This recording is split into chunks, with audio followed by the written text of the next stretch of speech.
मिळवून तिला शिकविना, लाडकी छकुली माझी लई गुणवाण, एक एक पैसा मिळवून तिला शिकविना, तिला शिकविना, तिला शिकविना, तिला शिकविना, तिला शिकविना, लाडकी छकुली माझी.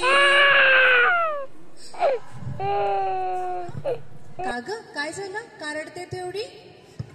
बाई का सांगू तुम्हाला, रोज नवरा दारू पिऊन येते आणि पहिली पोरगी, दुसरी पोरगी आणि तिसरी पोरगी त्या कारणानं रोज मारते, घरचे रोज त्रास देते. पा किती किती सुंदर बाळ आहे, किती सुंदर पोरगी आहे माझी. या पोरीची थोडी दया माझ्या नवऱ्याला येत नाही आणि रोज रोज रोज मारते. पोरीचं काही महत्वच नाही माझ्या नवऱ्याला, माझ्या घरच्यांना अजिबात नाही, अजिबात नाही. आणि तुझी पहिली मुलगी तर शाळेत जाते ना ग? पण का बरं तुझ्या घरचे असे छळतात तुला? त्यांना माहिती नाही, मुलींचा खूप म्हणजे खूपच राग आहे.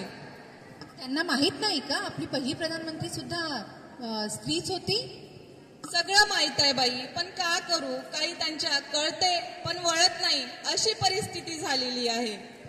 अरे रे, आज स्त्रिया सगळ्या क्षेत्रात आहेत की नाही? त्या पायलट सुद्धा झालेल्या आहेत.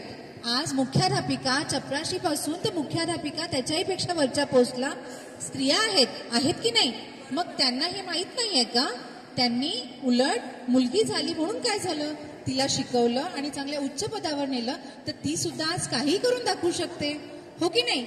आणि तुला नाही म्हणतायत का त्यांना की तुम्हाला जन्म देणारी आई ही सुद्धा एक स्त्रीच होती? आज जर ती नसती तर तुम्हाला एवढं सगळं जग दिसलं असतं का, हो की नाही?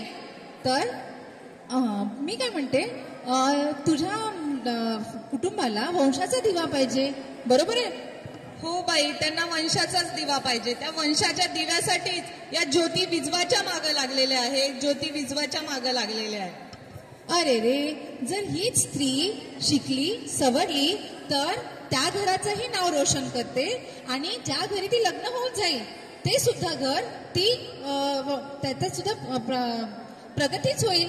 म्हणजेच काय की एक स्त्री एक मुलगी जर झाली तर ती त्या घरी सुद्धा प्रकाश देते, पण दुसऱ्या घरी सुद्धा लग्न होऊन जाते तर त्या घरी सुद्धा ती प्रकाशच देते.